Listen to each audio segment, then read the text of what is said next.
गुरु ब्रह्मा गुरु विष्णु गुरुदेवो महेश्वर गुरु साक्षात् परब्रह्म तस्मै श्री गुरवे नमः।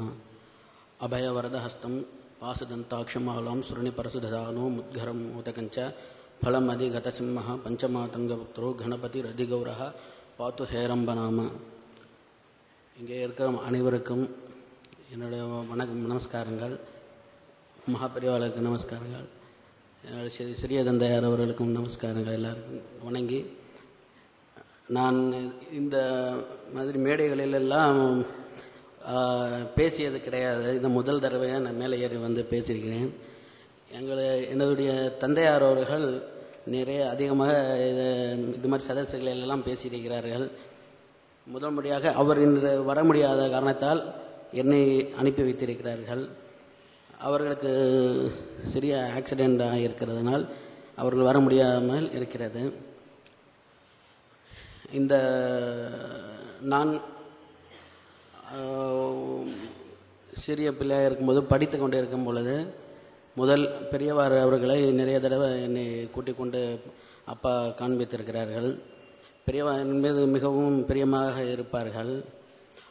ஒரு 10 வயது இருக்கும் பொழுது முதலில் பெரியவா மகாகாவ் என்னும் ஊரில் இருக்கும் பொழுது என்னை கூட்டிக் கொண்டு போயிருக்கும் பொழுது அப்பொழுது பெரியவா தியான ஸ்லோகங்கள் சிலவற்றை கேட்டார்கள். நானும் அதையெல்லாம் சொன்னேன். சொல்லும் பொழுது பெரியவா மிக சந்தோஷமடைந்து அங்கே கண்ணன் ஐயா இருந்தார். அவரிடம் இது மாதிரி ஏதாச்சும் இருந்தால் கொண்டா அப்படின்னு கேட்குறாரு. இப்படி கையை துணியை இப்படி காமிச்சு கேட்குறாரு. கேட்டால் இப்போ இங்கே என்ன இருக்குது, ஒன்றும் இல்லை அப்படின்னு சொல்லி அவர் சொன்னார். அவர் பெரியவா சொன்னார், ஒன்று பழைய ஒரு சேலை ஒன்று இருக்குது, அதை எடுத்துக்கிட்டு வா அப்படின்னு சொன்னார். அப்போ அந்த சேலையை எடுத்துகிட்டு எனக்கும் என் தம்பிக்கு 2 பேருக்கும் அதை 2ஆக கிழித்து எனக்கு ஒரு பாதியும் அவனுக்கு ஒரு பாதி கொடுத்து பிரசாதங்களெல்லாம் கொடுத்து, அடே இனிமேல் நீ இனிமேல் இந்த சில்வசாஸ்திரத்தெல்லாம் படித்து நீ கோயில்கள்லாம் செய்யணும் அப்படின்னு சொல்லி அனுகிரகம் பண்ணி அனுப்பி வச்சார். அனுப்பி வச்சதுக்கப்புறம் ஒரு 16 வயது இருக்கும்போது நான் 10வது கிளாஸ் முடித்ததுக்கப்புறம் +1 +2 முடித்தேன். அதுக்கப்புறம் ஆர்கிடெக்ட் படிக்கணும் அப்படின்னு ஒரு ஆசை இருந்தது. அதனால் ஆர்கிடெக்ட் படிக்கலாம் அப்படின்னு நான் சொன்னேன். அப்போ அப்பா சொன்னாங்க, இல்லை அதுக்கு முன்னாலேயே பெரியவா என்ன சொல்லியிருக்கிறாங்கன்னா, இவனை இனிமேல் நம்ம உங்கள் வேலையிலே விட்டுரு அப்படின்னு சொல்லியிருக்கிறாங்க. அவன் நம்ம ஆர்கிடெக்ட் படிக்கிறேன்னு சொல்கிறான்னு சொல்லியிருக்கிறாங்க பெரியவா. சொன்ன உடனே நீ அவனை இங்கே கூட்டிகிட்டு வா அப்படின்னு சொன்னாங்க. சொன்ன உடனே அந்த டயத்தில் நான் இந்த நம்ம சில்வசாஸ்திரத்தில் அந்த விமானம்னு நம்ம செய்கிறோம், விமானம் பண்ணுறோமே, விமானத்தில் கர்ப்பகிரகத்து மேலே கர்ப்பகிரகம் அது மொத்தம் சேர்ந்து விமானம் மூல கர்ப்பகிரகத்தை 5 விதமான பேதங்கள் சொல்லியிருக்கு. அதாவது கர்ப்பகிரக அகலத்தால் 1.25 பங்கு வச்சா அதுக்கு சாந்திகம், பௌஷ்டிகம், ஜெயதம், அற்புதம், சார்வகாமியம்னு 5 விதமான பேதங்கள் சொல்லியிருக்கு. அந்த 5 விதமான பேதத்தை சாந்திகம்ங்கிறது 1க்கு 1.25 பங்கு வச்சா சாந்திகம், 1க்கு 1.5 வச்சா பௌஷ்டிகம், சாந்திகம். ஜெயதம்ங்கிறது 1க்கு 1.25 வச்சோம்னா ஜெயதம். அப்புறம் 1க்கு 2 பங்கு உயரம் வச்சால் அதுக்கு அற்புதம், 1க்கு 2.25 பங்கு உயரம் வச்சா அதுக்கு சார்வகாமியம் சொல்லி 5 பேதமாக சொல்லியிருக்கிறாங்க. அந்த 5 விதமான லட்சணத்தையும் படித்து அதில் எப்படி சொல்லியிருக்கிறாங்களோ அது பிரகாரமாக அந்த 5 விதமாக 3 தலம், அதாவது ஏகதளம், த்விதளம், சோடச தலம் சொல்லி 16 தல லட்சணம் சொல்லியிருக்கிறாங்கன்னு சொன்னாங்க சித்தப்பா. அது மாதிரி இந்த 16 நிலத்தில் எனக்கு 3 நில விமானம் வரைக்கும் 3 5 15 விமானங்களும் அப்புறம் ராஜகோபுரம்லாம் வரைஞ்சி அதுக்கெல்லாம் அந்த லட்சணங்கள் எல்லாம் அதில் சைடில் எழுதி கொண்டு போய் அப்புறம் ஒரு சந்திரசேகர மூர்த்தி எழுதி அதோட தியான ஸ்லோகம் அபயவரதஹஸ்தம் சௌமிய ஸ்ருங்காரபாவம் விபுலவதனநேத்திரம் சந்திரபிம்பாம்சமௌலிம் ருஜுதனு சமபாதஸ்தானகம் வித்ருமாபாம் ஹரிண பரசுபானிம் பத்மபீட்டோ பரிஸ்தம் அப்படின்னு அந்த உருவத்தை இப்போ சந்திரசேகர மூர்த்தினா அந்த மாதிரி இருப்பாருன்னு சொல்லியிருக்கனால அபயம் வரதம் ரெண்டும் சேர்த்து நிற்கிற ஸ்தானகமாக நிற்கிற அந்த மூர்த்தியை வரைஞ்சி அதையும் கொண்டு போய் காமிச்சோம். அந்த என்னைய வந்து அப்பா வந்து இது மாதிரி பெரியவா கூப்பிட்டுருக்காருன்னு சொல்லி கூட்டி போல, இந்த டிராயிங்கெல்லாம் கொண்டு போய் காமிக்கணும் வாடான்னு சொன்னோன்னே கொண்டு போய் காமிச்சோன். கொண்டு சொன்னப்போ பெரியவா அப்போ வந்து உள்ளார உட்காந்துருந்தாங்க. அப்போ நான் வந்திருக்கிறேன்னு சங்கரன் அப்படின்னு சொல்லி அங்கே இருக்கிறவங்க சொன்னாங்க. அப்போ பெரியவா வந்து உள்ளே இருந்தவங்க வெளியே வந்துட்டாங்க. வெளியே வந்து அந்த திண்ணையில் உட்காந்துக்கிட்டு அங்கே அந்த எங்கே கொண்டாட சொல்லு அப்படின்னாங்க. அந்த டிராயிங் கிட்டத்தட்ட மொத்தம் 15, 16, 20 டிராயிங் மேலே இருந்தது. படம் எல்லாம் பெரிய பெரிய படங்கள். அதெல்லாம் கொடுத்த உடனே அவர் பெரியவா என்ன பண்ணாங்கன்னா உள்ளே இருந்து வெளியே வந்து உட்காந்துட்டாங்க. அங்கே அந்த மரத்தறியில் உட்காந்துக்கிட்டு எல்லாத்தையும் கொடு சொன்னாங்க. கொடுத்தாங்க, பார்த்தாங்க. ஒரு படமாக பார்த்தாங்க. அந்த 25ல் ஒரு படத்தை கூட அவங்க மிஸ் பண்ணலை. எல்லா படங்களையுமே உட்காந்து கிட்டத்தட்ட ஒரு அரை மணி நேரத்துக்கு மேலே 3/4 மணி நேரம் இருக்கும். ஆனால் நிறைய ஜனங்கள்லாம் உட்காந்து எல்லாரும் பார்த்துக்கிட்டு இருக்கிறாங்க. பார்த்துக்கிட்டு இருக்கிற போது இந்த டிராயிங் படத்தை எல்லாத்தையும் பார்த்துட்டு அப்போ பெரியவா கேட்டாங்க, இது என்னடா இது அதிஷ்டானம்னு என்ன இருக்குது, அதிஷ்டானம்னு எப்படி, அது எப்படி பண்ணினேன் அப்படின்னு. அப்போ அதிஷ்டானம்னா இது மாதிரி இருக்குது, இது மாதிரி பாதபந்தம் அதிஷ்டானம் இதெல்லாம் நிறைய இருக்குது இதெல்லாம் சொன்னேன். ஆனால் பெரியவா எல்லாத்தையும் கேட்டுக்கிட்டே இருந்தாங்க. அப்புறம் மறுபடியும் உள்ளார போயிட்டு மறுபடியும் அவங்க இந்த கண்ணாடி வேறு இன்னும் 2-3 கண்ணாடியெல்லாம் எடுத்துகிட்டு வந்துருந்தாங்க. வந்து அவ்வளோ உன்னிப்பாக எல்லாத்தையுமே மேலேருந்து கீழே வரைக்கும் அது என்னென்ன பண்ணியிருக்கிற இடம் எல்லாத்தையுமே பார்த்தாங்க. பார்த்துட்டு அப்புறம் அந்த சந்திரசேகரமூர்த்தி நான் தேவநாகரி லிப்பியில் எழுதி வச்சுருந்தேன் எல்லாமே. அப்போ அப்பாட்ட கூட கேட்டாங்க, நீ கிரந்தம் தானே படிப்ப, இவனுக்கு கிரந்தம் தெரியுமா, தேவநாகரி லிப்பியில் எழுதியிருக்கிறானே அப்படின்னு கேட்டேன். அப்போ நான் சொன்னேன், இப்போ கிரந்தமும் படிப்பேன், அப்பா சொல்லி கொடுத்துருக்குறாங்க அப்படின்னு சொன்னேன். அப்புறம் இதெல்லாம் பாடின உடனே ஒரு 3/4 மணி நேரத்துக்கு மேலே அங்கேயே நின்று சொல்லிவிட்டு அப்புறம் அப்பாவை பார்த்து இவன் மறுபடியும் உள்ளார போனாங்க. போய் இந்த இது கேரளாவிலேருந்து அதிருத்ரம் யாகம் பண்ண அந்த பிரசாதம்லாம் ஹோம பிரசாதங்கள்லாம் வந்துருந்துச்சு ஒரு ஓலைப்பட்டியில். அது அவ்வளவும் கொண்டாந்து இவன்கிட்ட கொடுன்னு சொன்னாங்க. என்னை வந்து கொண்டாந்து கொடுத்தாங்க. அது தூக்க கூட முடியல, அவ்வளோ வெயிட்டு. அது கொடுத்தது அப்புறம் பெரியவா சொன்னாங்க, இவனுக்கு இனிமேல் முளைக்கோல் கொடுத்துரு அப்படின்னு சொன்னாங்க. முளைக்கோல்னா இப்போ சித்தப்பா சொன்ன மாதிரி அந்த தண்டம்ங்கிறது. சில்பின்னா ஸ்தபதியோட லட்சணம்னா அந்த ஸ்தபதிக்கு வந்து ஒரு கையில் புஸ்தகமும் சாஸ்திரம் அது அளக்கிறதுக்காக அந்த தண்டங்கிறது தான் ஸ்கேலு. அது அந்த ஸ்கேல் இருதுன்னு கூட சொன்னேன். யோகி தத் பரமானுர தேரனு கேச ஆக்ரம் அதீக்ஷம யோகதிம் சாலி விக்ரம் அதாஷ்டவதாங்குலம் அங்குலம் ஷடதாலஞ்ச விதஸ்தி துவாதசாங்குலம் விதஸ்தி துவயாஸ்தஞ்ச சதுர்விம்சாங்குலாங்குலம் பவேத் மூலே பிரம்மா மத்தியே விஷ்ணு ஆக்ரே விஸ்வகர்மனஸ்தேத் சரஜித தலரேகாயாம் மத்தியமே ராஜலட்சுமின்னு சொல்லி அந்த கிஷ்குன்னு சொன்னாங்கல்ல, அந்த கிஷ்குவோட லட்சணம். அதில் அந்த ஒவ்வொரு ரேகை மத்தியத்தில் கூட 2 ரேகைகளுக்கும் மையத்தில் கூட அந்த பிரம்மா விஷ்ணு இது மாதிரி ஒவ்வொரு தேவதைகள்லாம் இருக்கிறாங்கன்னு சொல்லி அதை சொல்லுது. அதான் அந்த ரதரேனருங்கிறது ஆட்டம்லேருந்து அவங்க கொண்டுக்கிட்டு வராங்க அந்த அளவுகளை. யோகிகளுக்கு தான் தெரியும் ஒரு அணு, அதுதான் பரமாணுன்னு பேர். அதிலிருந்து இந்த 8 ஒரு அந்த அப்பயே பிறந்த ஒரு பையனோட இந்த ஒரு குழந்தையோட முடியோட நுனி தான் அந்த 8 பாகம் அப்படின்னு சொல்லி அந்த 8 பாகம் வந்து ஒரு சேர்ந்தா ஒரு ஈரு, அந்த 8 பாகம் பண்ணோம்னா ஒரு எவை பேனு, அது 8 பாகம் பண்ணால் ஒரு எவை, அதே தானியம் சொன்னது. அந்த தானியம் தான் நம்ம நெல் சேதசாலி ரத்தசாலி மகாசாலி. அது கூட எந்த ஊர்ல இருந்து எடுக்கணும்னு கூட சொல்லியிருக்கிறாங்க. அந்த நெல்லானது சமகாஞ்சினகான்னு சொல்லியிருக்கு. காஞ்சிபுரத்தில் விளையிறது அந்த மாதிரி அந்த நெல்லோட அளவு தான் அந்த இதுக்கு மெஷர்மெண்ட்டுக்கு எடுக்கணும்னு சொல்லியிருக்கு. அது வந்து 8 பாகம் பண்ணால் ஒரு அங்குலம் வருது. அங்குலம் 2 சேர்ந்தோம்னா அங்குலம் 6 சேர்ந்தா ஒரு தாளம், தாளம் 2 சேர்ந்தா விதஸ்தி, விதஸ்தி 2 கொண்டா ஒரு தண்டம்னு பேர், கிஷ்குன்னு பேர். இந்த மாதிரி அந்த கிஷ்கு தண்டத்தை அதை கொடுக்க சொன்னாங்க. கொடுக்க சொன்ன உடனே அது அன்னைக்கு நான் வந்து இந்த படிப்பு நினைக்கிறத அதோட விட்டுட்டேன். அதுக்கப்புறம் படிக்கிறதுல நான் படிக்கணும்னு நினச்சா கூட படிக்க முடியல, அதோட நிப்பாட்டியாச்சு. அதுக்கப்புறம் ஒரு 6 மாதம் 1 வருஷத்துக்கு உள்ளறையே பெரியவா சொல்லி தான் எனக்கு முதல்ல ஒரு வேலை மஹபூப் நகரில் கொடுத்தாங்க. அதுக்கப்புறம் அப்பா கூடவே இருந்து செஞ்சேன். சங்கி நகர்னு ஹைதராபாத்தில் ஒரு பெரிய கோயில், அதில் வந்து ஒரு சுமாராக ஒரு 450 பேர் வச்சு வேலை செய்யக்கூடிய அளவுக்கு ஒரு 18 வயசுலேயே என்னை விட்டுட்டாங்க.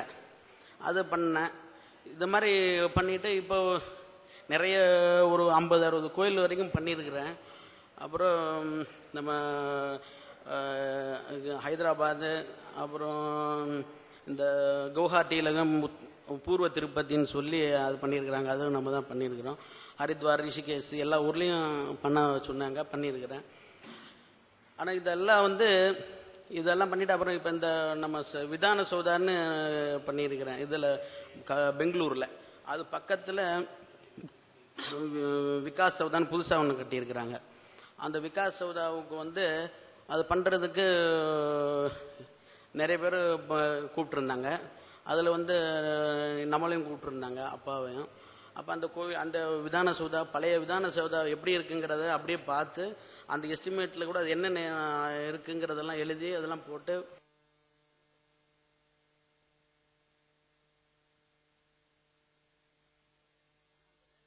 எனக்கு கிட்டத்தட்ட ஒரு வருஷம் 1000 பேர் சிற்பிகள் வேலை செஞ்சாங்க. அந்த வேலையில் அந்த 1000 பேரை வச்சு நம்மளால வேலை செய்யக்கூடிய ஒரு சக்திங்கிறது எப்படி வந்ததுன்னா என்னால் சொல்ல முடியும். என்னன்னா அது பெரியவாளை ஒரே ஒரு ஞாபகம் தான். பெரியவா சொன்னா நடக்குங்கிற நினைச்சு அவர் நம்மளை அனுகிரகம் பண்ணியிருக்கிறாரு. இந்த வேலையை நீ சிற்பி வேலை செய்யணும், அதனால இந்த வேலையெல்லாம் நம்மளால செய்ய முடியுங்கிற ஒரு தைரியத்தில் தான் அந்த வேலையை எடுத்து செஞ்சு அது கரெக்டாக அந்த 2-2.5 வருஷத்துக்குள்ளார முடிச்சு கொடுத்துருக்குறான். இப்போ அதெல்லாம் முடிச்சதுக்கப்புறம் இப்போ இந்த ராஜராஜ சோழன் காலத்தில் இந்த மாதிரி விமானங்கள், பெரிய பெரிய விமானங்கள்லாம், கல் விமானங்கள்லாம் செஞ்சுருக்கிறாங்கன்னு சொல்கிறாங்க. அது மாதிரி செய்திருக்கிறதுக்கப்புறம் சமீபத்தில் செஞ்சுருக்காங்களே எனக்கு தெரியல. எனக்கு தெரிஞ்ச அவ்வளோ பெரிய விமானம் பண்ணாலே தெரியல. இப்போ அந்த மகாபெரிவாளுக்கு அந்த மகா கோபுரம் விமானமானது நிர்மாணம் பண்ணுறதுக்கான அந்த வாய்ப்பை எனக்கிட்ட தான் கொடுத்துருக்குறாங்க. அதை நம்ம பெங்களூரில் ஒஸ்கோட்டைங்கிற இடத்துல ஒரு 250 பேர் வச்சு அந்த விமானம் ஒரு 75 அடி உயரம் மொத்தம் கல்லாலேயே, எதுவும் வேற காங்கிரீட்டோ எதுவும் சேர்க்காம கல்லாலேயே செஞ்சு, அதை மாதிரி 2 சுவர், அதில் பித்தி செவரு அலிந்தரம், மறுபடியும் உள்ள ஒரு பித்தி வர மாதிரி அந்த கைலாசநாதர் கோயில் மாதிரி அந்த மாதிரி ஒன்று செய்ய சொல்லி அது பாதி அளவுக்கு முடிஞ்சிருக்கு. ஓரிக்கை மணிமண்டபம், மகாபெரிவா மணிமண்டபம் அது நடந்துக்கிட்டு இருக்கு. இது மாதிரி இதெல்லாம் செய்கிறதுக்கு ஒரு அப்புறம் இந்த இன்னொன்று என்னென்னா, முக்கியமாக இந்த விதான சௌதா வேலை செய்கிறப்ப அந்த 4 பக்கம் 4 விமானம் மாதிரி இருக்கும். அந்த விமானம் அசல் டெண்டர்லேயே கிடையாது. அப்போ அந்த ஏன் கிடையாதுன்னா, அந்த டிராயிங் அவங்களால போட முடியல. அந்த விமானத்தை டிராயிங் போட்டு அது எஸ்டிமேட் பண்ண முடியாதனால அவங்க அப்படியே விட்டுருந்தாங்க. அப்புறம் நம்ம என்னகிட்ட சொல்லியிருந்தாங்க, அந்த சீஃப் இன்ஜினியர், சீஃப் ஆர்கிடெக்ட்லாம் சொல்லியிருந்தாங்க அதை டிராயிங் போட்டு கொடுங்க அப்படின்னு. அப்புறம் நான் போய் சாரம்லாம் போட்டு அளந்து ஒரு 2-3 நாள்லேயே டிராயிங் போட்டு எல்லாம் எஸ்டிமேட்லாம் எவ்வளோ கல் வரும், எவ்வளோ லோடு வருங்கிறதெல்லாம் போட்டு கொடுத்துருந்தேன். அதுக்கப்புறம் அந்த சீஃப் ஆர்கிடெக்ட் என்ன சொல்கிறாருன்னா, நீ வாரம் வாரம் என்கிட்ட வா, நம்ம மீட் பண்ணோம். ஏன்னா இந்த வேறு ப்ராஜெக்டுகள்லாம் என்கிட்ட அவர் சில ஐடியாக்கள்லாம் கேட்குவார். அப்போ தான் நினச்சேன் நான், அதாவது நம்ம ஆர்கிடெக்ட் படிக்கலான்னு நினச்சிக்கிட்டு இருந்தோம். ஆர்கிடெக்ட் படிச்சிருந்தோம்னா நம்மளும் ஒரு ஆர்கிடெக்ட் 1000ல் ஒரு ஆர்கிடெக்ட் ஆகிருப்போம். ஆனால் பெரியவா நீ ஆர்கிடெக்டாக படிக்க நான் போடா, நிப்பாட்டுறான் சொல்லி நீ ஸ்தபதி வேலையை பண்ணிடான்னு சொன்னனால இப்போ அந்த ஆர்கிடெக்டை கூட நம்மளை தான் கேட்குறாங்க. அந்த மாதிரி ஒரு இது கொண்டாந்துருக்கிறது அவர் தீர்க்கதரிசி. அவர் அதை நினச்சி தான் நீ அதை வேணாம், நீ இதை பண்ணுறான்னு சொல்லி சொன்னது. அதனால் இப்போ எங்கே போனாலும் ஜெயம்னா அது பெரியவாளோட அனுகிரகத்தில் நடந்துக்கிட்டு இருக்கு. இது மாதிரி நிறைய வேலைகள்லாம் பண்ணிக்கிட்டு இருக்கிறேன். இது மாதிரி இப்போ சில்பசாஸ்திரத்தில் இது மாதிரி 32 சில்பசாஸ்திரங்கள் சொல்லியிருக்கேன் அப்படின்னு மானசாரத்தில் மானசாரம்னு ஒரு சில்பசாஸ்திரம் அதில் சொல்லியிருக்கு. விஸ்வகர்மா ச விஸ்வேசா விஸ்வசார பிரபோதகா விரதச்சைவா மயச்சைவா துவஷ்டாச்சைவ மனோர்நலா மின்மானகல்பச்ச மானசாரோ பகுஸ்ரதா பृष्टाच मानबोधश्च वास्तुबोधो पृष्टाच मानबोधश्च विश्वबोधो नयस्तदा आदिसारो विशालाक्ष विश्वकाश्यपेव च वास्तुबोधो महातंत्रो वास्तुविद्या पतिस्तदा पराचर्यगश्चैव कालयूपो महान् ऋषिः चैत्राख्या चित्रकः आवर्यः साधकः सारसंहितः भानुश्चन्द्रश्च लोकज्ञः सौराख्या शिल्पी उत्तमः तेयेव ऋषयः प्रोक्ता 32 संख्या அப்படின்னு சொல்லி 32 சில்பசாஸ்திரம்னு சொல்லுது. அந்த 32 சில்பசாஸ்திரங்களில் இப்போ நம்மளுக்கு கிடைக்கிறது பூர்த்தியாக எல்லா சாஸ்திரங்களும் இப்போ நம்ம கையில் கிடையாது. சில சாஸ்திரங்கள் மட்டும்தான் இருக்குது நம்மக்கிட்ட.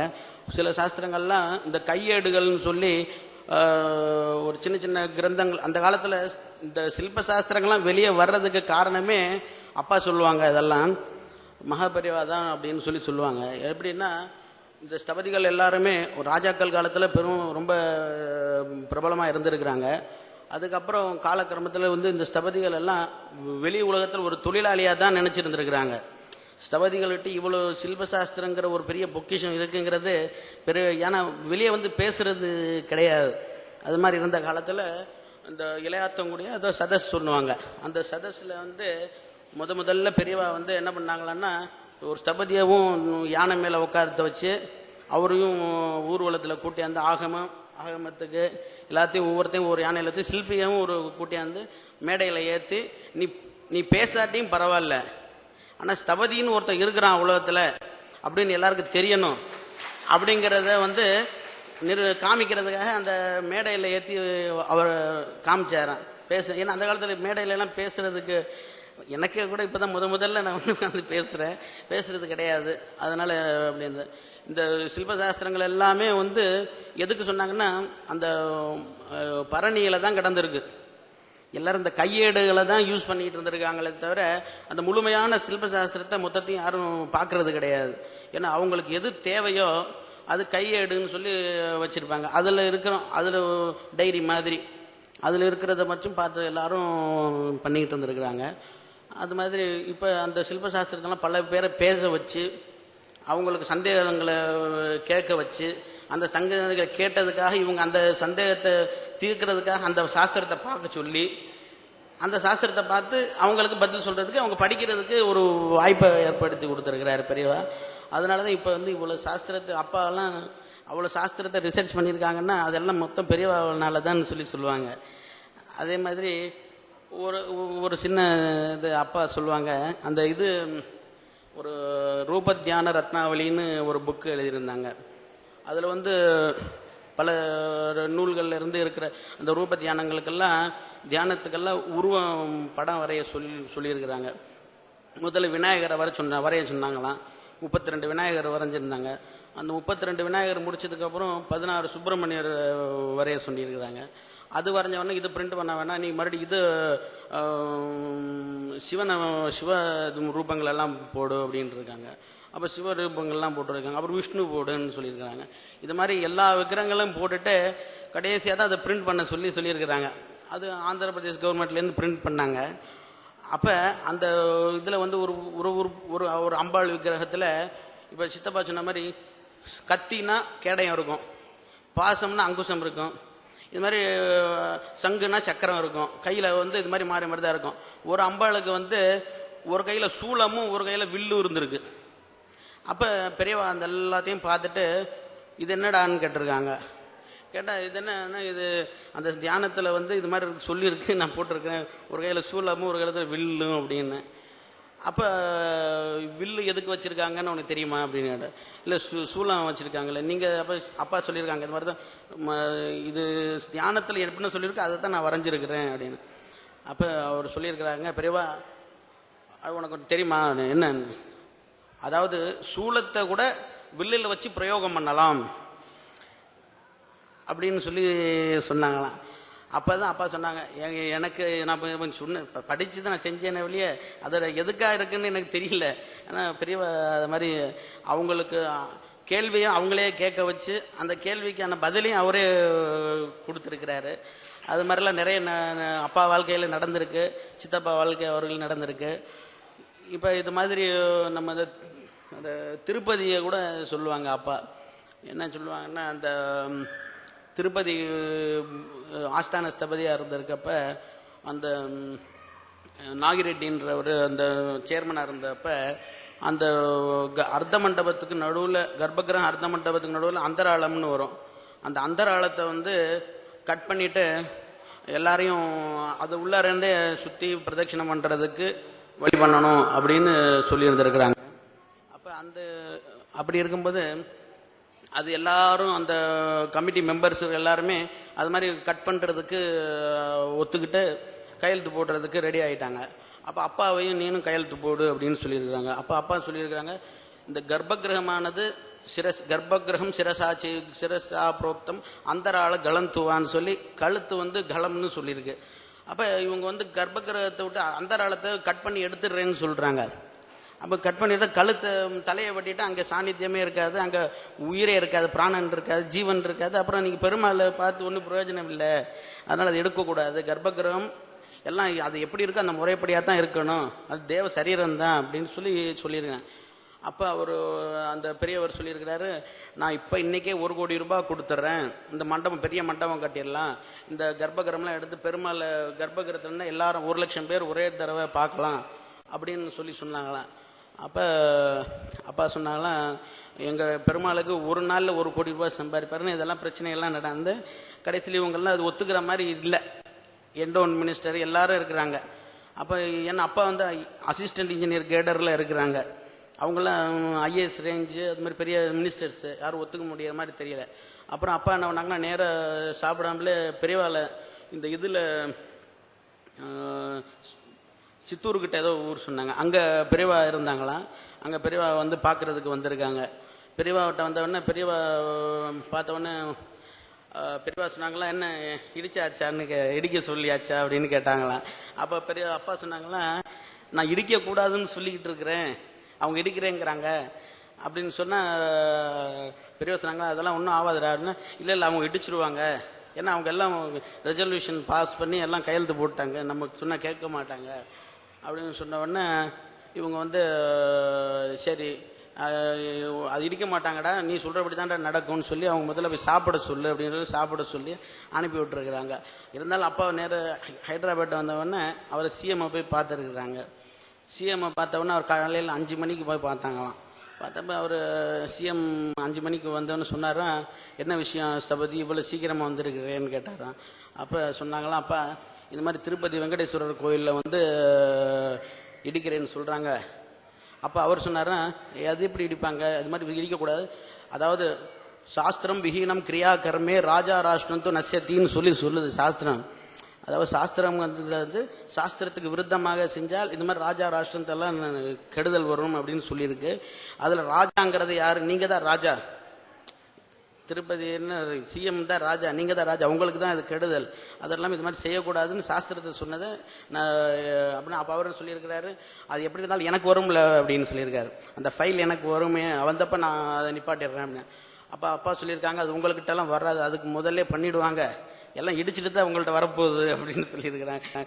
அவர் என்னடா பைத்தியக்காரன் சிரிச்சுட்டு அப்போ அவர் யாருக்கிட்ட சொல்லணும்னா என்டோமெண்ட் மினிஸ்டர் உடனே ஃபோன் பண்ணி, இந்த வெங்கண்ணா ஜோலிக்கு என்னமோ உடைக்கிறேன்னு சொன்னியாமல அப்படின்னு சொன்னாங்க. ஆமாம், இது மாதிரி எல்லாரும் பணம் கொடுக்குறேன்னு இருக்காங்க, எல்லாம் அதை கட் பண்ணி எடுத்து சரி பண்ணிடலாம், எல்லாரும் ஒரே டயத்தில் 1 லட்சம் பேர் பார்க்கலாம் அப்படின்னு சொல்லியிருக்காரு. அப்போ அவர் சொன்னார், இனிமேல் வெங்கண்ணா ஜோலிக்கு எங்கே போவாக்கா அப்படின்னு சொல்லி சொல்லிட்டாங்க. ஒரே வார்த்தையில், நீ வெங்கட வேலைக்கு நீ போகாத வச்சிருன்னு. அல்ல கோடி அதெல்லாம் ஒன்றும் வைடா அப்படின்னு சொல்லி வச்சுருட்டார். அப்போ அது மாதிரி அப்புறம் பெரியவா அப்போ அவங்க நீ முடியாதுடான்னு சொன்னது பெரியவா சொன்னதுனால அதே மாதிரி அதை நிப்பாட்ட முடிஞ்சுது. எல்லாம் அந்த அவரோட அனுகிரகத்தினால இது மாதிரி